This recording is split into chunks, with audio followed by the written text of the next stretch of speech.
It is my privilege to serve as the Chief of Police for the Edgewater Police Department. Our team of sworn police officers, a community service officer, and our civilian professional staff work together to live out our purpose statement, keeping Edgewater safe in partnership with our community. When a cop in Edgewater with a troubling history left the job in October, the department described his departure as a resignation.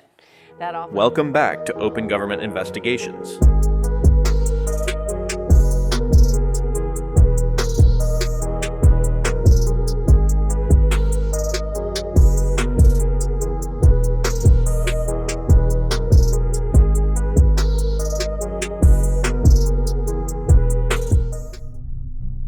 In Edgewater, Colorado, bodycam footage from December 30th, 2023 shows exactly what happened inside American Legion Post 17 and exposes yet another case of violent policing followed by zero accountability. Come here. I asked him to leave. Come here, man. Come here. Come here. Now, come to me. Okay, I'm chilling right here. Come to me. Hey, my adrenaline's flowing. I'm just Come to me. Now. I don't know what's going on with you guys, but I just go through some shit, and I just need to breathe right now. This way. I'm right here. Him arrested. 822. Quiet. I'm the barman. I don't give a fuck who you are. You're drunk. You're gonna comply with me, or I'm gonna tase you. You got it? Did I stutter? Get over here now! I'm right here, brother. What do you want? Don't fucking walk at me. I'm walking at you, bro. God damn. Get on the ground. Roll over. Reach that knife when I fucking shoot you. Roll over. Get your back now. Roll over now. Roll over on your motherfucking stomach. Roll over. Put your hands behind your back. Watch them. Do not move. There's like 5. Stay back. Okay. Put your hands behind your back. Okay.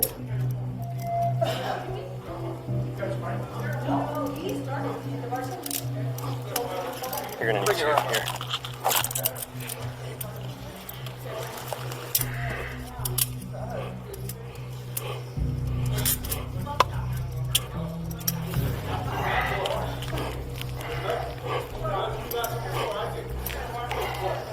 Got it?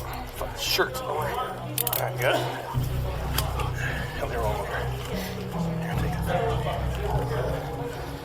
Roll your side, man. Right. Roll your side. Right, bro. I'm cool, man. Alright, relax. I'm relaxed. That's Well, don't walk at me like that. That was fucking stupid. The video captures Officer Paul Perez tasing and violently shoving Alfred Gallegos headfirst into the base of a bar, leaving him bloody and dazed on the ground. But what Perez wrote in his official report tells a completely different story. Perez claimed Gallegos was ready to fight, that he posed a threat with beer bottles, a pocket knife, and even a chair. The bodycam footage, however, shows Gallegos calmly walking to the bar, sitting down, and even telling the officer, "I just need to breathe right now." That wasn't enough for Perez. He responds with, "You're going to comply with me, or I'm going to tase you. You got it?" You're gonna comply with me, or I'm gonna tase you. You got it? And seconds later, "Did I stutter? Get over here. Now." Did I stutter? Get over here now! Gallegos gets up and says, "I'm right here, brother. Where? What do you want?" That's when Perez fires the taser and slams him to the floor. Gallegos' head hits the footrest, and blood covers his face as officers handcuff him. The charges against Gallegos? All dropped. The fabricated claims in Perez's report? Proven false on camera. And what did the Edgewater Police Department do about it? They let him resign. No charges, no perjury, no battery. Just a quiet exit to avoid paperwork and public backlash. That's not justice. That's a cover-up. If any regular citizen filed a false police report or assaulted someone this way, they'd be in jail. Colorado revised statute is very clear on how perjury is handled. In CRS Title 18, Article 8, Part 503, it specifically states that, quote, a person commits perjury in the second degree if, other than in an official proceeding, with an intent to mislead a public servant in the performance of his duty, he makes a materially false statement, which he does not believe to be true, under an oath required or authorized by law. An annotation from the Colorado Bureau of Investigation states that, quote, for the falsity of which perjury will lie, there must be in some form, in the presence of an officer authorized to administer it, an unequivocal and present act by which the affiant consciously takes upon himself the obligation of an oath.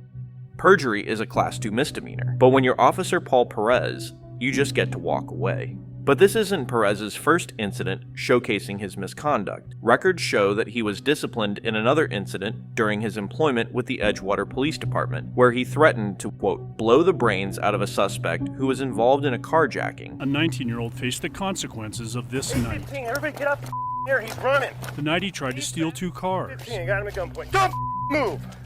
Don't move! The night he fired 8 gunshots. It's only by the grace of God that no one was killed or injured. This video is a big part of the reason. I'm gonna blow your brains out if you move, you don't move! The reason why prosecutors okayed a plea deal. I will shoot you, man! Don't move! I'm with you! Oh, but that's not even the worst part. Back in 2018, Perez was employed by the Boulder County Sheriff's Office, where he was placed on probation by the department for 4 different occurrences. On August 7th of 2019, he was disciplined for a traffic stop in which he violated multiple department policies. Internal documents show he was, quote, abusive, rude, and condescending. During the traffic stop, he told the woman he didn't, quote, give a shit what you think, and threatened to write her a ticket when she called him a liar. On August 11th of 2019, he was involved in an incident where he pulled a gun on a man he thought was having a medical issue, despite the fact he had no articulable reasons to justify the use of deadly force. I'm gonna call and I'll call on you. Hook. In 2019, Perez was a Boulder County Sheriff's deputy aiming his gun at a man he thought was physically ill. Open the door with your left hand. But documents show Perez had no articulable reason to justify the use of force. Obayashi agrees. Someone being passed out is really a welfare check, not a crime in progress. On August 19th of 2019, there was an incident in which he stopped an obviously intoxicated man, pulled his gun, pointed it at the man, quote, gangster style, and threatened him by saying, quote, I'll shoot you where you stand, partner. Just arrest me. Then there was this confrontation. Oh, God. Frank, Don't start reaching in your man. pockets. Do not start reaching in your pockets. reach in I'll anything. shoot you where you stand, partner. With Perez holding his handgun in a sideways manner, gangster style. Just unnecessary bravado. During that Boulder investigation, Perez said it was his philosophy that to de-escalate a situation, he must escalate his use of force. Then, on August 21st of 2019, there was a traffic stop with a woman driving a car that had a stolen license plate on the front of it. It turned out to be a mix-up though. Her rear plate had been stolen and she replaced it, but forgot to change the front plate. Perez at some point during the traffic stop pulled his gun on the woman. A commander concluded that Perez had, quote, no articulable reason justifying the use of deadly force. The supervisor wrote, quote, once it became obvious, based upon the female driver's reactions, dress, and demeanor, that no threat presented itself, Deputy Perez failed to de-escalate his use of force. It's rather apparent that Perez has a history of abusive behavior, yet no charges were ever filed against him. He was allowed to be abusive while part of the Boulder County Sheriff's Office, quit when he knew he was going to be fired, joined the Edgewater Police Department, continued his abusive behavior, then once again be allowed to quit when he knew he was going to be fired. The Chief of Police, Eric Sonstegard, also has a colored past. In September of 2024, he announced his departure to become an assistant city manager in Oxnard, California. His departure followed a period of challenges for the department, including a lawsuit filed by former officer Mackenzie Reese, alleging sexual discrimination and a hostile work environment during the period of 2016 to 2021. Reese settled with the city of Edgewater for $575,000 in June of 2024. There are allegations the department tried to cover up the incident that occurred at the time of a 2019 department Christmas party. Sonstegard says those allegations are from the past. Former Elizabeth Police Chief Melvin Berghan, who now serves as commander for the Edgewater Police Department, has been linked to police misconduct allegations from his former department. When applying to be Edgewater's police commander, Burkhan did not disclose that his previous employer intended to fire him. Instead, he listed lack of job stability, support that created work-life imbalance, as his reason for leaving. Edgewater Police Chief Eric Sunstergaard stated at the time that the department was aware Burkhan's relationship with the Elizabethtown manager had soured near the end of 2022, and that a background investigation was conducted with no formal discipline or investigation to review. The town of Elizabeth agreed to a $150,000 settlement to resolve an excessive force lawsuit involving Burkhan during his time as chief. This settlement stemmed from an incident where Burkhan handcuffed and arrested a man who was attempting to retrieve his dog, where a judge later dismissed the charges against the man, finding that his First Amendment rights had been violated.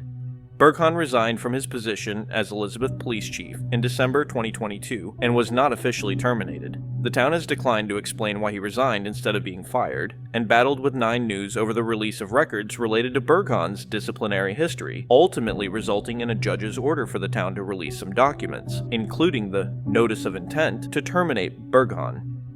The Edgewater Police Department can be reached at 303-235-0500. If you found this video informative, let us know what you think in the comments. If you're not following us yet, and you appreciate the content we're creating, be sure to subscribe. And if you have constructive feedback, we're always open to hearing it. Thanks for watching.